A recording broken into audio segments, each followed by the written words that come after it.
Hey, so today is Wednesday, April 29th, 2020. We have, let's see, 1, 2, 3, 4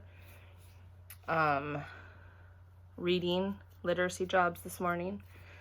And then we've got 1, 2, 3 math with an optional activity, an optional game at the end of it also. Okay, we also are going to have a Zoom meeting today at 2 o'clock. So I hope to see you guys all there. Super excited to see your faces.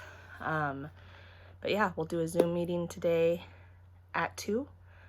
Check out Class Dojo for more info. And yeah, let's get our day started. All right, so we're starting on page 9 in our packet. So our story, Hey Little Ant, it wants to know, do you think his friends are important in this story? Why or why not? So if we think back to the story, there was a part where he's like, but my friends and I play a game where we squish ants all the time, and they're watching and they're listening. And so I have to squish you. Okay? So do you think that the friends are going to play an important role in whether or not he squishes the ant or not? Because the ant says, but you're big and you're strong and you have your own mind, so you don't have to squish me. Okay? What he's talking about is something called peer pressure. So peer pressure, we've all experienced it. It's where you're hanging out with your friends and there's maybe something you don't really want to do, but all your friends are doing it, so you do it too. It could be something like what everyone's wearing. Like if everyone bought these brand new, really cool tennis shoes and everyone's wearing them to school, you may want to wear them too. You may want to buy them and wear them even though you look at them and you're like, I don't really like those shoes. But if everyone else is wearing them, sometimes we feel pressured to wear the same things.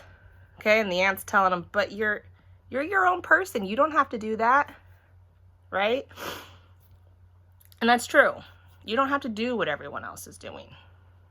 We're each our own individual person. We do what we like and what we want.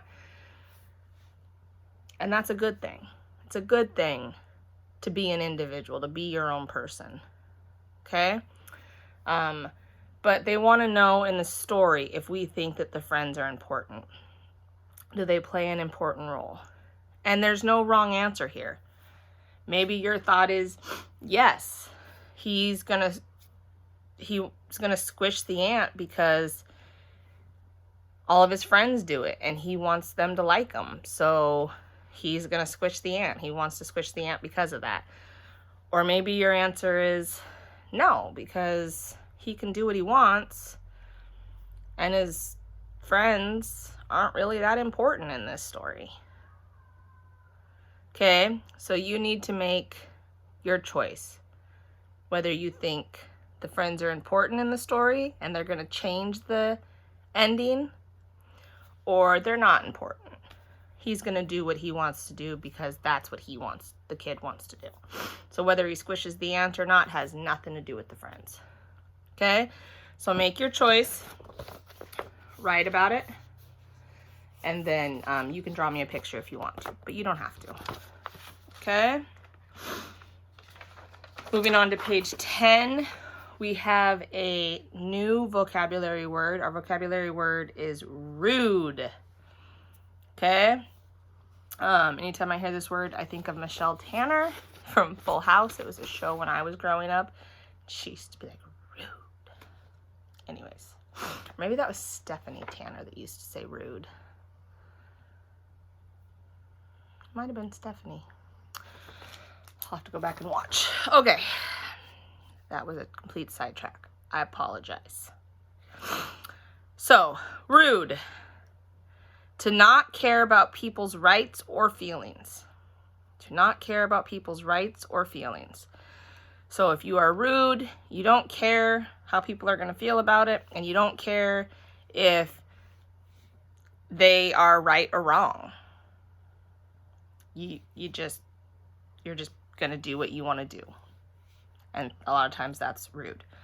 So we're going to write about a time that someone was rude to you and how it made you feel.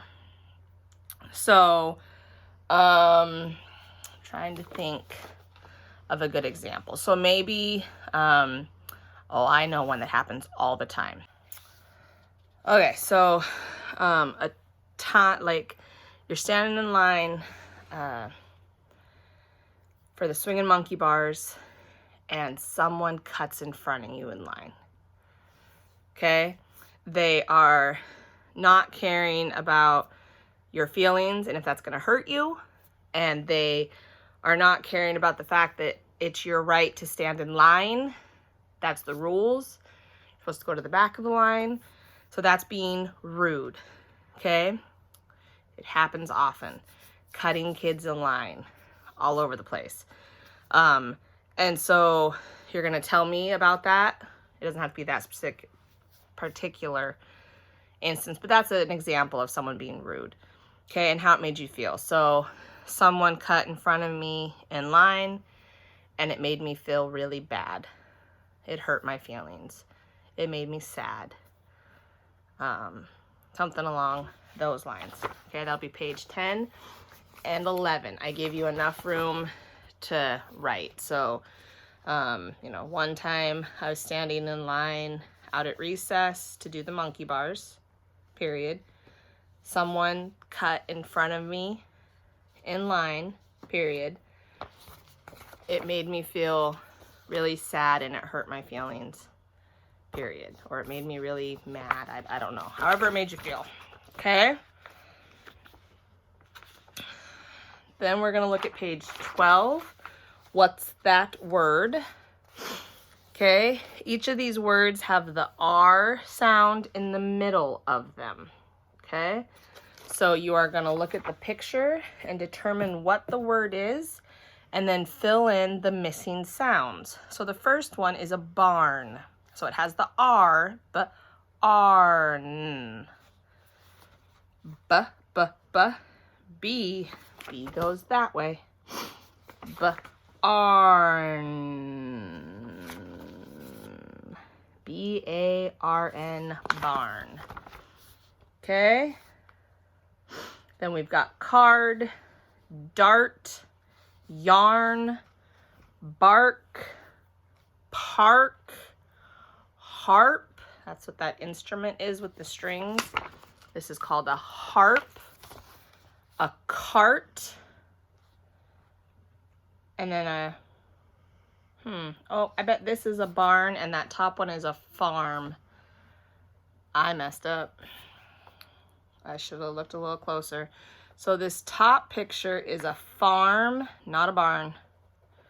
I apologize. So arm. So it should be F-A-R-M.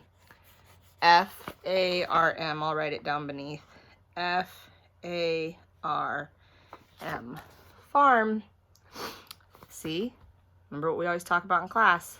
How many times a day does Mrs. Keys make a mistake? Is it okay to make mistakes? Yes, they happen all the time. It's how we learn. Okay? This is a farm. This is a barn.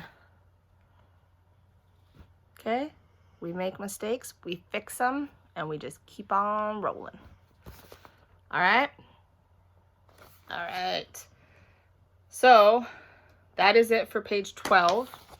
Your final page today is going to be page 13, and it's called Circle the Word. So you are going to look at the words, and you're going to determine if they need an R sound, A-R, or an sound, E-R.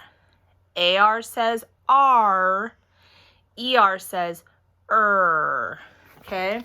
So we've got S-O-C-C-A-R. This is going to be sock-R, sock-R, or sock-er, soccer. So is it sock-har or sock-her? Good, soccer. So we're going to circle the right word. And you're going to do that for all the rest of the words. You're going to determine if you need an R sound, AR, or an sound, ER. Okay? Circle the correct word, snap a picture, and send it to me. That's page 13. All right? We'll start on page 14 tomorrow.